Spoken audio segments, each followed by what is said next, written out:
Alarms exploded through the concrete halls of ADX Florence. Lights flashed red. Doors slammed shut. And in the middle of Range 13, the most feared hallway in the most secure prison on Earth, a single inmate stood frozen, staring at something no one could explain. A guard shouted, "Nobody moves." Another yelled, "Control, we need full lockdown." But the inmate didn't blink. He whispered one sentence that sent chills through every officer in that unit.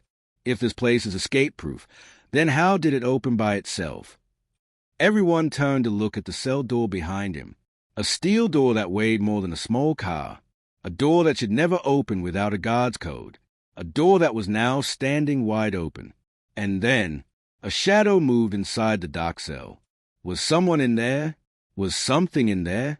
Or did something go wrong inside the world's most secure prison? Before anyone could answer, the lights went out. Black. Total silence. ADX Florence was blind. What happened in that darkness? And how did it all begin? Let's go back to the start of the story. 3 months earlier, a prisoner named Daniel Reyes sat in a van with blacked-out windows. He didn't know the time. He didn't know the direction. He only knew one thing. He was being taken to ADX Florence. No talking. No bathroom breaks. No breaks at all. A guard finally spoke. "From today, you live in the box." Daniel swallowed hard. Everyone in the prison world knew what the box meant. A concrete room where you live alone for 23 hours every day. Even murderers feared it. Even the toughest gang leaders cried in it. When the van stopped, Daniel stepped out into the sun, but the building in front of him covered the light like a giant shadow. A prison built from concrete, steel, and silence. Guards walked him through gates that slammed like thunder. Every sound echoed. First gate, second gate, third gate. By the fifth gate, Daniel's hands were shaking. Inside, a guard explained the rules. You don't talk unless told. You don't move unless told. You don't even think about escape. Nobody escapes ADX Florence. Daniel nodded, pretending to be calm. Inside, he felt like his heart was shrinking. His new room was the size of a bathroom. A cement bed, a cement desk, a tiny window facing the sky, too high to see anything, and cameras that never blinked. Daniel whispered, "I can't survive this." But ADX Florence doesn't care about feelings. The door shut. The lock clicked. Daniel began his new life alone. A few days later, something small but strange happened. At night, Daniel heard a tapping sound through the wall. Tap, tap, tap. He pressed his ear to the concrete. There was a voice, very faint. "Can you hear me?" Daniel froze. Communication between cells was supposed to be impossible. The walls were too thick. He whispered back, "Who are you?" No answer. Only silence. He tried to sleep, but the tapping came again. This time faster. Tap, tap, tap, tap, tap. Suddenly, bam! A loud crash hit Daniel's door. The entire cell shook. The lights flickered. Daniel jumped back, heart racing. Something, or someone, had slammed into the steel door from outside. A guard shouted from the hallway, "Stay back! Stay back from the door." But Daniel wasn't moving. He couldn't, because he saw something that made his blood turn cold. The steel door moved, just a tiny bit, but enough to show it wasn't locked as tightly as it should be. And Daniel whispered, "That door wasn't supposed to move." Chapter 2, The Door That Shouldn't Move. Subchapter 1, The Shaking Steel. Daniel stared at the door, his hands shaking. ADX doors were made to hold the most dangerous men in America. They didn't bend. They didn't shake. They didn't move, ever. But his door had just twitched, like something pushed it. Or someone. A guard outside shouted again, panic in his voice. "Reyes, back away from the door. Now!" Daniel backed into the corner, breathing fast. He whispered, "What's happening out there?" But the guard didn't answer, because suddenly the lights flickered again. Once, twice, then stayed dim, like the whole prison was breathing heavily. Subchapter 2, The Warning Nobody Should Give. 5 minutes later, Daniel heard the guard's footsteps return. But instead of yelling orders, the guard spoke in a low, shaky voice. "Listen carefully. If you hear tapping again tonight, don't answer it." Daniel frowned. "Why? Who is it?" The guard swallowed hard. "Just don't answer. For your own safety." Then he walked away. Daniel's heart pounded. Why warn him like that? What was on the other side of these walls? ADX Florence wasn't a normal prison.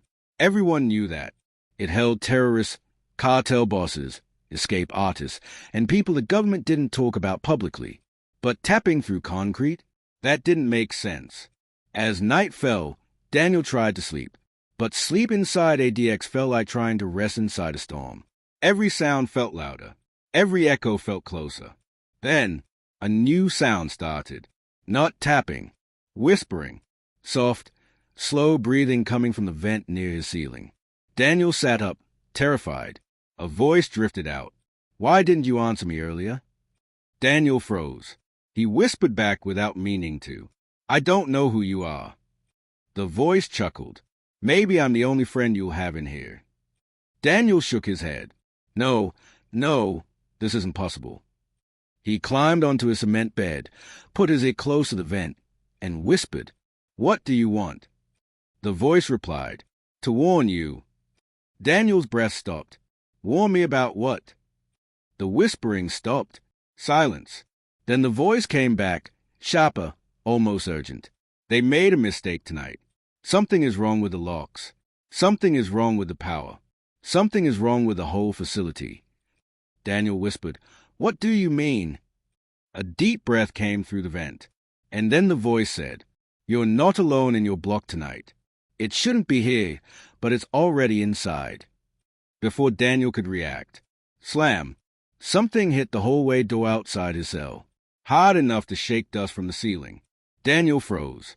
Another slam, then another, then scratching, slow, dragging scratches down the steel. Daniel backed into his corner, shaking. Whatever was in the hallway wasn't supposed to be free. And then, Daniel's cell door lock clicked. Once, twice, then slowly began to unlock itself. Daniel froze as a steel door creaked. Every second felt like an hour. ADX Florence doors never move without a guard's code. Yet, his door was sliding open, slowly, almost deliberately. He wanted to scream. He wanted to run. But his feet felt cemented to the floor. From the darkness beyond the door came a low scratching sound, like fingernails scraping metal. He whispered, "Who's there?" No answer, just silence. Then a shadow stretched across the floor, long, thin, moving toward him. Daniel's mind raced. This couldn't be real. It had to be a trick. Yet everything inside his body screamed, "Danger! Danger! Danger!" Daniel slowly backed toward the wall. The hallway outside his cell was pitch black. Lights had gone out in the entire range. Guards shouting orders somewhere far away. The shadow stopped just outside the doorway, and Daniel noticed something terrifying. The shadow was tall, but it moved without sound. Then he realized it wasn't walking. It was sliding, gliding, as if floating. Daniel wanted to retreat, but he was trapped. ADX cells are designed so a prisoner can't hide. Nowhere to go, nowhere to escape. The air smelled different. Cold, sharp, metallic. Daniel coughed, trying not to panic. And then he saw it, the faint outline of a figure, standing without making a sound. Daniel's blood froze as a voice whispered again, this time inside his head. "Don't move. It can sense fear. Don't breathe too loud. Whatever you do, stay calm." Daniel's heart pounded. Who are you?" he whispered. No answer, just a shadow inching closer. Daniel's eyes darted around his tiny cell. The vent, the bed, the desk, the corner, nowhere to hide. The shadow moved faster now, almost flickering. Daniel closed his eyes. He felt something brush against his arm. A cold, heavy pressure. Not human, not animal, but real. He screamed, but no sound came out. His throat was frozen. The shadow whispered in the darkness, "I've been waiting for you, Daniel." Then, before he could move, the light snapped back on, and Daniel saw it clearly for the first time. The figure was standing in his cell. The cell door slammed shut behind it. Locks clicked. Steel bent slightly. Daniel realized with horror he was no longer alone. ADX Florence had just become a cage within a cage. Daniel's heart was pounding so hard it felt like it could break his ribs. The figure in his cell didn't move, didn't speak, yet Daniel felt its presence everywhere. Then the voice returned, calm, cold, echoing. Daniel, welcome to your new reality. Here, rules don't apply. Here, fear walks faster than any guard. Daniel swallowed hard. I don't understand. What are you? Why are you here? A whisper of wind brushed past his face. The shadow leaned slightly closer. Its voice was low and almost playful. ADX Florence is supposed to hold men like you. But tonight, it's holding me too. Daniel realized a chilling truth. Someone, or something, had breached the world's most secure prison. Daniel tried to think. Every plan he had to survive inside ADX now felt useless. He checked the camera in the corner. It was dark, dead, no feed. He shouted for help. God, help! Nothing. Silence. He tried the vent. No air movement. No sound of anyone else. ADX was designed to make prisoners feel alone. But now, alone had a new meaning.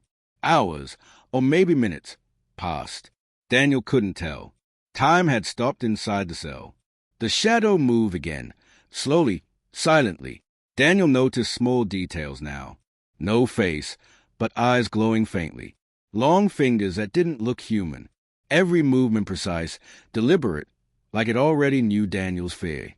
Daniel whispered, trembling, "Please, don't hurt me." The shadow paused, then tilted its head. Daniel realized it could hear every word, every thought. Suddenly, Daniel felt a sharp pain in his hand. He looked down. A tiny cut appeared on his skin, but no one was near him. The shadow moved closer, and the cut widened, slowly bleeding. Daniel screamed, grabbing his arm, and the blood seemed to rise against gravity, almost pulled toward the shadow. He backed into the corner, but the shadow whispered, darkly, "This is just the beginning." Daniel's mind went blank. Fear had become physical. Outside the cell, alarms screamed. Guards ran, shouting orders, but inside, Daniel knew one truth. ADX Florence was no longer just a prison. It had become a hunting ground. Daniel pressed his hand to the cut, trying to stop the bleeding, but it wasn't working. The shadow watched him, almost amused. He realized something terrifying. The shadow knew his fear, and it fed on it. He whispered, trembling, "What do you want from me?" The figure didn't answer. It just glided closer, moving like the darkness itself. Daniel stumbled back, hitting the cement wall. He could feel its presence everywhere in the cell, like the air had weight. Outside, guards were running through the hallways. Alarms blared, lights flashed, but none of it reached Daniel's range. It was as if the shadow had cut him off from the rest of the world. He tried to shout again, but his voice sounded distant. Even the walls seemed to absorb the sound. Daniel thought of every story he had heard about ADX. The prisoners who lost their minds. The men who never left their cells alive. And now he understood why. Because this prison wasn't just holding criminals. Tonight, it was holding something else. Daniel tried to think fast. He noticed the vent again, tiny, metal, almost forgotten. Maybe he could hide there. Maybe he could survive. He climbed onto the bed, trying to reach the vent. The shadow tilted its head, following his every move. Daniel whispered to himself, heart pounding, just a little higher. He stretched, fingers brushing the vent. Then he froze. Something inside him screamed. The shadow didn't want him to escape. Before Daniel could crawl into the vent, the walls of his cell began to sweat. Not water, but something darker. Slowly, red streaks appeared across the cement. The walls themselves seemed alive. The blood-like streaks spread quickly, dripping down toward Daniel. He screamed, slipping on the wet floor. The shadow moved closer, gliding over the slick cement without leaving a mark. Daniel realized a horrifying truth. ADX Florence wasn't just a prison. Tonight, it had become a predator.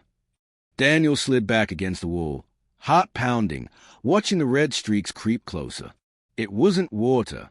It wasn't paint. It was alive, moving as if the prison itself had a pulse. He whispered, This can't be real. It can't be happening. But ADX Florence had never been normal.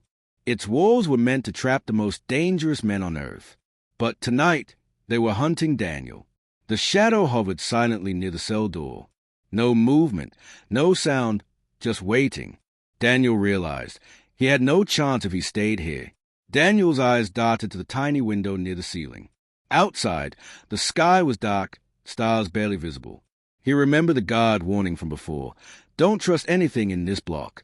But it was the only option. Maybe if he could climb, maybe if he could reach the vent. He began stacking the cement desk and bed. Every creak sounded like thunder. Every move drew the shadow closer. The shadow suddenly lunged forward, not fast, not slow, but in a way that made Daniel freeze. It reached the edge of his stacked furniture, hovering above him. Daniel felt a cold weight pressing down, like invisible hands holding him in place. He whispered, shaking, I won't let it take me. I won't. The shadow tilted its head, almost like it was smiling. Daniel realized the truth. Fear was a weapon here, and he had no choice but to fight it. Suddenly, with a sound like thunder cracking in a tomb, the ceiling above Daniel shattered. Concrete and metal rained down. Dust filled the air. The bed and desk toppled. Daniel was buried under debris for a moment. When he scrambled out, he saw it. The vent had cracked open, jagged edges dangling, and the shadow had entered from above. It hovered silently, staring directly at him. Daniel's mind screamed, "There's no escape. Not tonight." Daniel stumbled backward, heart racing. The shadow hovered just above him, silent, powerful, almost alive. He realized for the first time, this wasn't human. No prisoner, no god, nothing he had ever seen. It was something else, born from fear, born from the wolves themselves. The shadow tilted its head slowly. Daniel could feel its gaze, piercing his soul without touching him. What are you?" Daniel whispered, barely breathing. The shadow didn't answer. It glided closer, dragging its presence across the floor like a cold storm. Daniel's eyes darted to the vent, now cracked wide. Maybe he could climb inside. Maybe he could survive. He lunged toward it, ignoring the blood-like streaks on the walls. Concrete scraped his hands. Dust stung his eyes. He pushed, climbed, slipped, but kept moving. The shadow followed him, floating silently. No sound, no warning, just pressure on his back, suffocating him with fear. He whispered to himself, almost there. Daniel's fingers finally brushed the vent opening. Air from outside the cell rushed in, fresh, cold, real. For a second, hope surged. Maybe he could survive this nightmare. But then he froze. The shadow wasn't at the doorway. It was behind him, right in the open space of the cell. Its eyes glowed faint red. Its form stretched impossibly tall. Its presence pressed against him like a mountain. Before Daniel could react, the shadow extended one long, thin hand. It wasn't touching him yet, but he could feel the pull. His body trembled uncontrollably. He wanted to scream, wanted to fight, but every muscle refused to move. Then, with a speed faster than thought, the shadow lunged, brushing against Daniel's chest. He gasped. The room tilted. The walls seemed to close in. The lights flickered violently. Daniel realized with terror, ADX Florence wasn't just a prison anymore. Tonight, it had become a living nightmare, and he was trapped in the heart of it. Daniel felt his body shiver as the shadow's hand pressed lightly against him. It didn't hurt, yet, but every nerve in his body screamed with fear. He tried to push back. Nothing. He tried to scream. Silence. The shadow's presence was everywhere, pressing into his mind like a storm. A voice whispered, low and deadly, "Fear is power. Fear is life. Fear is the key." Daniel's heart raced. He didn't understand. Was this a ghost? A creature? Oh, something worse? The cement walls began to move slightly, like they were breathing. The blood-red streaks thickened, dripping faster. The cell felt smaller, tighter, suffocating him. Daniel realized he could hear the wolves whispering now, a low hiss that seemed to echo his own thoughts. "You belong here. You can't leave. You will not leave." He stumbled backward, trying to reach the vent. Dust and debris fell from the broken ceiling. The shadow floated silently, blocking every path. Daniel climbed again toward the vent, nearly reaching it. The cold air brushed his face. Fresh air. Freedom. He stretched one hand toward the vent and froze. The shadow's hand had moved faster than he could see. It touched his ankle, icy and strong, like chains made of shadow. Daniel screamed, struggling, but the shadow's grip tightened. Suddenly, the concrete floor beneath him cracked. Cracks spider-webbed across the cement. Dust exploded into the air. Daniel fell, sliding across the slick, blood-red streaked floor. The shadow loomed over him, eyes glowing red in the flickering lights. Every wall seemed to pulse, echoing the pounding of his heart. Daniel realized in pure terror. Tonight, ADX Florence wasn't just holding prisoners. It was alive, and he was trapped in its grip with no way out. Daniel slid across the cracking floor, his hand scraping against rough concrete. Pieces of the ground broke apart beneath him, like the prison was trying to swallow him whole. He grabbed the edge of the bed frame, pulling himself up with trembling arms. The shadow drifted closer, silent and slow. He whispered to himself, stay awake, don't let it take you." But the air was heavy, squeezing his chest like a fist. The cracked floor revealed something beneath the cell. A dark hole, square-shaped, metal-lined, almost like a forgotten room, or a secret part of the prison no one was meant to see. A cold wind rose from the hole, blowing dust into Daniel's face. He coughed, trying to see through the darkness below. There were shapes inside. Boxes? Tools? Oh, something moving? Daniel wasn't sure. But one thing was clear. Whatever was down there was not supposed to be found. The shadow suddenly lifted one long, thin finger, and pointed, straight at the hole in the floor. Daniel shook his head fast. No, I'm not going down there. But the shadow didn't move. It just pointed, silently, commanding, and then the voice returned, echoing through Daniel's skull. "The truth is below. Go, or be taken." Daniel shivered. His legs moved on their own, as if something was pulling him forward. He tried to stop himself. He pushed against the floor, but the force dragging him was stronger. As Daniel was pulled closer to the hole, he leaned over the edge, trying to understand what was inside.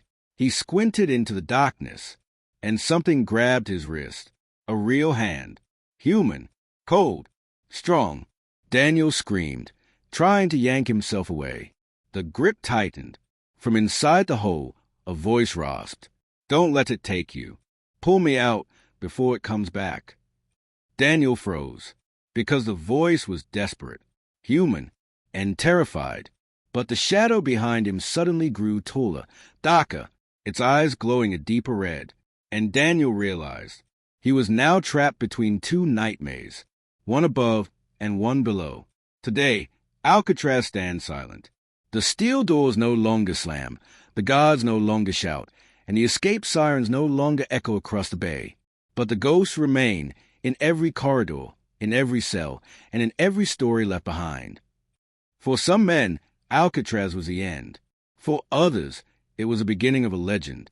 And even now, decades later, one thing is certain: America's most infamous prison still refuses to give up all its secrets. The escape of Frank Morris and the Anglin brothers continues to haunt historians, guards, and the FBI. Did they drown? Did they disappear into new lives? Or did they outsmart the most secure prison ever built? The truth may be lost to the tides, but the mystery lives on. Alcatraz was more than concrete and bars. It was a battle of wills, a place where survival meant more than strength. It meant strategy, silence, and the ability to endure what most men could not. As the sun sets behind the Golden Gate Bridge and the waves crash against the island's jagged edge, one thing becomes clear. Alcatraz may have closed its gates in 1963, but its story will never close. This is Alcatraz, the rock where legends were made and where some still live on.